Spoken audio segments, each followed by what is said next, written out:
सूर्यदेव और चंद्रदेव साक्षात देव माने जाते हैं। पृथ्वी पर जीवन है तो सूर्यदेव से ही है। वेदों के अनुसार सूर्य को जगत की आत्मा माना गया है। लोग सूर्यदेव की आराधना पूरे विधि विधान के साथ और उन्हें अर्घ देकर करते हैं। साथ ही उनकी स्तुति और मंत्रों का भी जाप करते हैं। लेकिन क्या आप जानते हैं कि सूर्यदेव की उत्पत्ति कैसे हुई? अगर नहीं तो आज की इस वीडियो में इसके पीछे की पौराणिक कथा जानेंगे। मार्कंडेय पुराण के अनुसार जब पूरे जगत में प्रकाश नहीं था, तब कमलयोनि ब्रह्मा जी प्रकट हुए। उनके मुख से जो पहला शब्द निकला वो था ओम। यह शब्द सूर्य के तेज का सूक्ष्म रूप था। फिर ब्रह्मा जी ने चारों मुखों से 4 वेद प्रकट किए। यह चारों मिलकर ओम के तेज में एकाकार हो गए। ब्रह्मा जी ने प्रार्थना की, जिससे सूर्य ने अपने महातेज को समेटकर स्वल्प तेज को धारण किया। जब सृष्टि की रचना हुई थी, तब ऋषि कश्यप, जो ब्रह्मा जी के पुत्र मरीचि के पुत्र थे, अदिति से हुआ था। अदिति ने भगवान सूर्य को प्रसन्न करने के लिए घोर तपस्या की। उनके तप का फल यह मिला कि सुषुम्ना नाम की किरण ने उनके गर्भ में प्रवेश किया। इस अवस्था में भी अदिति के कठिन व्रत नहीं थमे। वो चंद्रायण जैसे कठिन व्रतों का पालन करती रहीं। यह देख ऋषि राज कश्यप बेहद क्रोधित हुए। उन्होंने कहा कि इस अवस्था में व्रत करने से गर्भस्थ शिशु को नुकसान होगा। इस तरह शिशु मर जाएगा। तुम क्यों शिशु को मारना चाहती हो? यह सुन अदिति ने उनके गर्भ में पल रहे बालक को उदर से बाहर निकाल दिया। यह बेहद दिव्य तेज से प्रज्वलित हो रहा था। इसके बाद सूर्य भगवान शिशु के रूप में अदिति के गर्भ में प्रकट हुए। अदिति को मारीचम अंडम कहा जाता था। इससे ही बालक का नाम मार्तंड पड़ा। ब्रह्म पुराण में अदिति के गर्भ से जन्मे सूर्य के अंश को विवस्वान कहा गया। गणेश जी को विघ्नहर्ता के रूप में पूजा जाता है। बता दें कि किसी भी मांगलिक कार्य को शुरू करने से पहले सबसे पहले भगवान गणेश की उपासना की जाती है। ऐसा इसीलिए क्योंकि भगवान गणेश प्रथम पूज्य देवता हैं। धार्मिक मान्यताओं के अनुसार उनकी उपासना करने से व्यक्ति को सुख, समृद्धि, बल और बुद्धि का आशीर्वाद प्राप्त होता है। बता दें कि गणेश जी गजमुख हैं। यदि हम भगवान गणेश जी के चित्र या प्रतिमा देखते हैं तो उनमें उनका स्वरूप छोटा कद, मोटा पेट और उनकी सवारी के रूप में मूषक दिखाया जाता है। इसी रूप को देखकर एक बार चंद्रदेव ने गणेश जी से मजाक किया था, जिसकी वजह से उन्हें गणेश जी के क्रोध का सामना करना पड़ा। आइए जानते हैं इससे जुड़ी रोचक कथा। एक पौराणिक कथा के अनुसार भगवान गणेश एक बार धन के देवता कुबेर के घर गए थे और उनके अपमान को नष्ट किया था। जब वह वापस घर लौटे थे, तब गणपति जी मूषक की सवारी कर रहे थे और जल्दबाजी में मूषक लड़खड़ाकर फिसल गया और गणेश जी भी मूषक की पीठ से फिसलकर गिर गए। गिरने के बाद गजानन महाराज उठे और उन्होंने अपने आप को देखा। तभी उन्हें एक व्यक्ति के जोर जोर से हंसने की आवाज़ आई। जब उन्होंने आसपास देखा तो आसमान में चंद्रदेव उन्हें देखकर हंस रहे थे। गणेश जी को इससे बहुत बुरा लगा। साथ ही चंद्रदेव ने अभिमानवश व्यंग करते हुए गणेश जी के शरीर और उनकी सवारी का मजाक उड़ाया, जिस पर भगवान गणेश बहुत क्रोधित हो गए। तब गणपति जी ने चंद्रदेव को यह श्राप दिया कि अपनी जिस रोशनी पर तुम्हें इतना अभिमान है वह तुमसे दूर हो जाएगी। भगवान गणेश के ऐसा कहते ही चांद का रंग काला पड़ने लगा और चारों ओर अंधकार छा गया। अपनी गलती का आभास होते ही चंद्रदेव ने गणेश जी से अपनी गलती के लिए क्षमा मांगी और श्राप वापस लेने की प्रार्थना की। चंद्रदेव की स्थिति देखकर भगवान गणेश ने कहा कि मैं अपना श्राप वापस तो नहीं ले सकता, लेकिन एक वरदान जरूर दूंगा कि पूरे माह में केवल एक दिन ही तुम्हारी रोशनी पूरे तरह से खो जाएगी, लेकिन अन्य सभी दिनों पर तुम्हारा तेज कम या अधिक होता रहेगा और विशेष त्योहारों पर तुम्हारी पूजा भी की जाएगी।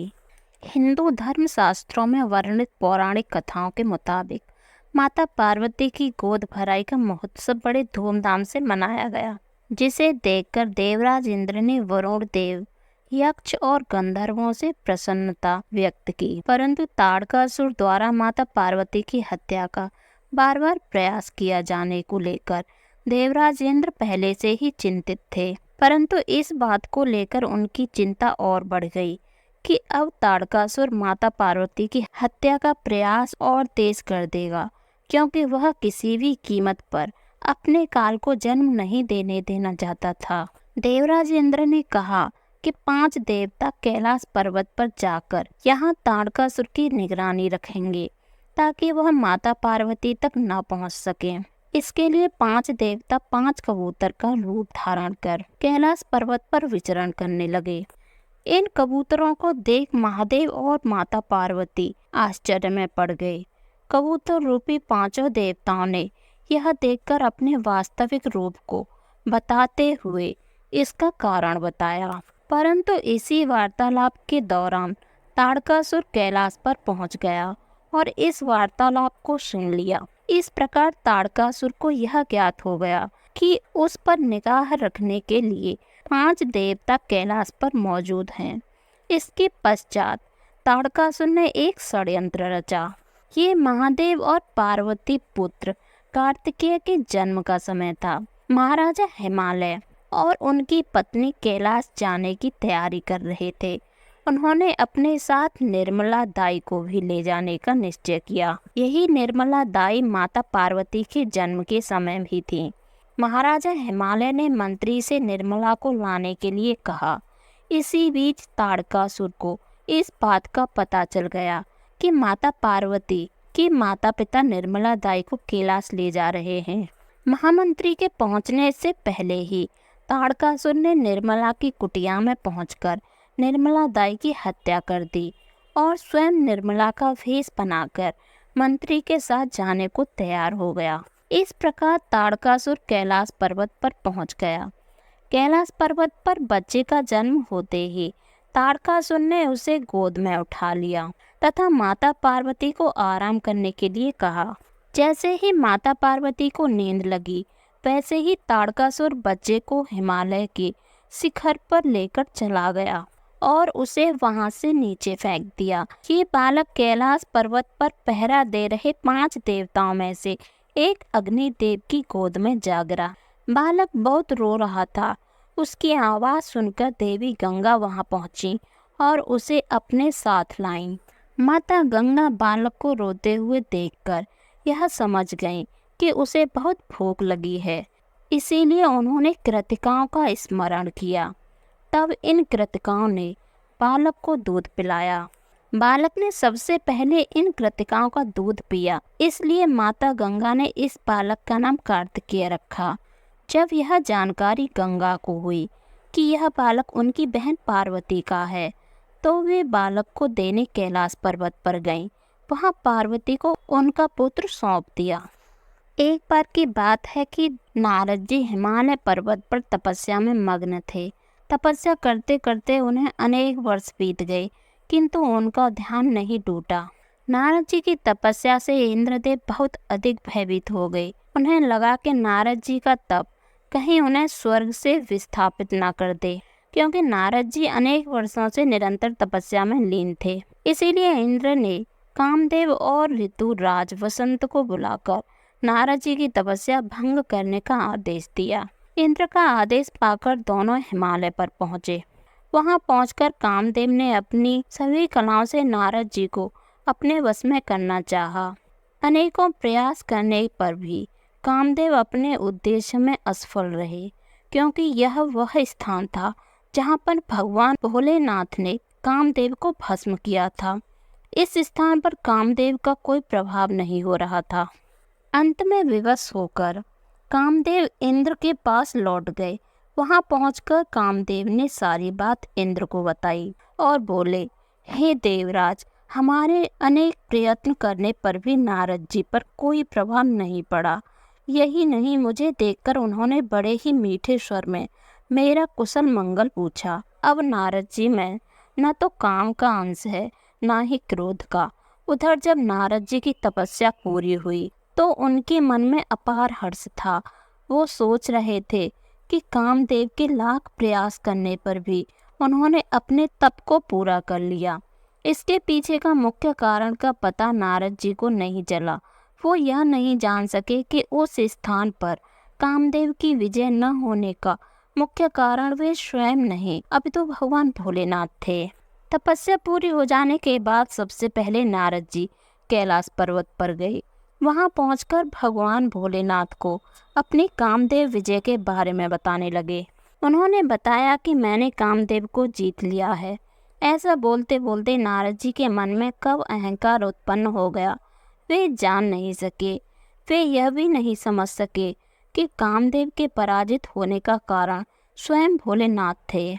स्वयं भोलेनाथ का कामदेव को उसी स्थान पर दिया गया श्राप था। जब नारद जी शंकर जी को अपनी विजय गाथा सुना रहे थे तो शंकर जी नारद जी से मुस्कुराकर बोले कि महर्षि, आपने अपनी विजय गाथा मुझसे तो कह दी, किंतु अब और किसी से ना कहना। आपकी यह विजय संबंधी बात गुप्त रखने लायक है। अन्य किसी को पता नहीं चल जाए, अन्य किसी को पता चल भी जाए तो कोई बात नहीं, किंतु कमलापति ना जान पाए। नारद जी से शिव जी ने जब यह वचन कहे तो नारद जी बोले तो कुछ नहीं, किंतु उन्हें भोलेनाथ की बात अच्छी नहीं लगी। शिव जी को प्रणाम करके नारद जी वैकुंठ को चले गए। वैकुंठ जाकर नारद जी ने विष्णु जी को प्रणाम किया। कुछ इधर उधर की बातों के बाद नारद जी ने विष्णु जी के सम्मुख भी अपनी कामदेव पर प्राप्त विजय का गुणगान करने लगे। भगवान विष्णु ने नारद जी की बातों को सुनकर सोचा, अवश्य ही नारद जी के मन में अहंकार अपना घर बना रहा है। अगर इसका अभी ही कोई उपाय न किया गया तो कालांतर में ये बहुत बड़ी समस्या बन जाएगी। इधर विष्णु लोक से नारद जी सीधे पृथ्वी लोक को आने लगे। वहां पहुंचकर उन्हें वैकुंठ से भी सुंदर एक नगर दिखाई दिया। वे उत्सुकता वश उस नगर की ओर चल दिए। अपने अहंकार के पास में बंधे हुए नारद जी भगवान की माया को न जान सके।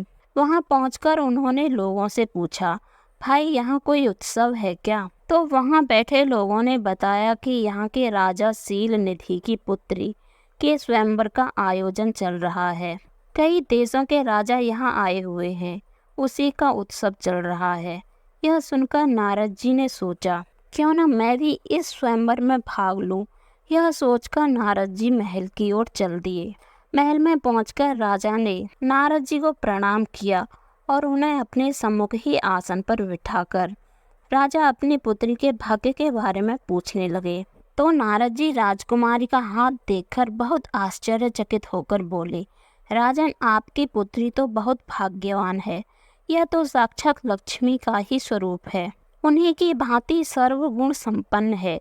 जिस पुरुष से इसका विवाह होगा वो देवताओं के समान वैभवशाली वो सामर्थ्यवान होगा। इसका पति अपराजित वीर योद्धा एवं कामदेव पर भी विजय पाने वाला होगा। नारद जी राजकुमारी का भाग्य बताते बताते स्वयं काम के वशीभूत हो गए। अब वो स्वयं उस राजकुमारी से विवाह करने का स्वप्न देखने लगे। इसके लिए उन्होंने विष्णु भगवान के पास जाकर विनती की। वे बोले, हे प्रभु, आप तो सर्वेश्वर हैं, आपसे कुछ भी छिपा नहीं है। मैं आपका सेवक हूँ। आप अगर चाहें तो यह कार्य संभव हो सकता है। हे प्रभु, मेरा सीलवती से विवाह हो जाए, बस इसके सिवा मेरी कोई आकांक्षा नहीं है। आप बस स्वयंवर के लिए अपना रूप मुझे दे दें। आपकी कृपा के बिना ये कार्य पूरा नहीं हो सकता है। बस यही एक उपाय है जिससे मैं राजकुमारी को प्राप्त कर सकता हूँ। तब भगवान विष्णु मुस्कुराकर बोले, नारद, तुम तनिक भी चिंता मत करो। तुम मेरे पुत्र के समान हो, इसीलिए मैं तुम्हारी सहायता के लिए ये कार्य अवश्य करूँगा। विष्णु जी के इतना कहते ही नारद जी फिर से राजा सीलनिधि के राज्य में जा पहुँचे। उन्हें विवाह की इतनी शीघ्रता थी तथा मन इतना विचलित था कि नारद जी विष्णु जी के कहे हुए वचनों का अर्थ भी नहीं समझ पाए। उन्होंने सोचा कि प्रभु ने कहा है अपना रूप दे भी दिया होगा, किंतु विष्णु जी तो अपने भक्तों के साथ सदैव वही करते हैं जो उनके लिए उचित होता है। ना कि वह जो भक्त चाहते हैं। नारद जी ने भगवान से अपना मुख हरि के समान बनाने को बोला, क्योंकि विष्णु जी को हरि भी कहते हैं। उनका मुख हरि के समान बना दिया। हरि बंदर को भी कहते हैं, तो नारद जी का मुख तो हरि जैसे बना दिया, हरि यानी बंदर जैसा बना दिया। अन्य शरीर प्रभु ने अपने समान बना दिया। इधर नारद जी यह सोचकर कि अब तो भगवान ने मुझे अपना रूप दे ही दिया है, स्वयंवर सभा में जा पहुँचे। उधर स्वयंवर का प्रारंभ हो चुका था। अनेक देशों के राजा सभागार में सिंहासन पर विराजमान थे। उस स्वयंवर में भगवान विष्णु भी पधारे हुए थे। शीलवती हाथों में वरमाला लिए राजाओं के पास जाती और उसके सेवक राजा का परिचय शीलवती को देते। परिचय पाकर शीलवती आगे बढ़ जाती। यही क्रम चलता रहा। अब की बार नारद जी की बारी थी। नारद जी अकड़कर सिंहासन पर बैठ गए। मन अभिमान से पूरी तरह भरा हुआ था। एक तो काम विजयी, दूसरा भगवान विष्णु के रूप में वो खुद को किसी से कम नहीं आंक रहे थे। शीलवती ने जब नारद जी को देखा तो उसके मुख से हंसी फूट पड़ी। वह उसका परिचय लिए बिना ही आगे बढ़ी। नारद जी ने सोचा शायद शीलवती की मुझ पर दृष्टि नहीं पड़ी, तभी वो आगे चली गई। क्यों न मैं फिर से आगे जाकर बैठ जाऊं। ऐसा सोचकर नारद जी फिर से आगे जाकर बैठ गए। कुछ क्षण पश्चात फिर से नारद जी की बारी आई तो शीलवती बिना कुछ कहे मुस्कुराकर फिर से आगे बढ़ गई। ये क्रिया कई बार दोहराई गई, किंतु शीलवती हर बार आगे बढ़ जाती। उस सभागार में बैठे सब लोग नारद जी को देखकर हंसने लगे। अब नारद जी जान गए कि कुछ तो गड़बड़ है, नहीं तो राजकुमारी जयमाला लेकर विष्णु जी के सम्मुख। अंत में राजकुमारी जयमाला लेकर विष्णु जी के सम्मुख जा पहुंची और उनका परिचय लिए बिना ही उन्हें वरमाला पहना दी। यह देखकर नारद जी थोड़े अचंभित हुए। उन्होंने सोचा कि प्रभु ने तो कहा ही नहीं था कि वो भी स्वयंवर में उपस्थित होंगे। नारद जी यह सोच ही रहे थे कि तभी सभागार में उपस्थित एक व्यक्ति ने हंसते हुए कहा, हे राजन, स्वयंवर में आने से पहले अपना मुख दर्पण में देख लेते। इतने सुंदर राजा महाराजाओं को छोड़कर शीलवती एक वानर से विवाह क्यों करेगी। यह सुनकर नारद जी और अधिक अचंभित हुए। वहाँ कहीं दर्पण तो नहीं था। पास ही रखे हुए पानी के पात्र में जब उन्होंने अपना मुख देखा तो वो क्रोध से लाल हो गए। वे क्रोध में आकर विष्णु लोक चले गए। जाते हुए रास्ते में ही उनकी भेंट वैकुंठ की ओर जा रहे विष्णु जी पर पड़ी। साथ में लक्ष्मी जी तथा शीलवती भी थी। उन्हें देखते ही नारद जी क्रोध में बोले, मैं तो आपको बड़ा भला समझता था, किंतु आप तो उसके विपरीत हो। समुद्र मंथन के समय भी आपने असुरों को मद्यपान कराकर स्वयं रत्न और लक्ष्मी जी को ले गए। शंकर जी को हलाहल विष पिला दिया। वो तो भगवान भोले हैं, आपका कहा कर दिया। सोचो यदि उन्होंने उस दिन उस विष को न पिया होता तो अब तक आपकी सारी माया नष्ट हो चुकी होती और आज मेरे साथ ये छल न हुआ होता। आपने मेरी मनपसंद कन्या को ले लिया, अतः मैं तुम्हें श्राप देता हूँ कि जिस प्रकार आज मैं विरह में व्याकुल हो रहा हूँ, वैसे ही तुम भी अपनी स्त्री के विरह में व्याकुल होकर वन वन भटकोगे।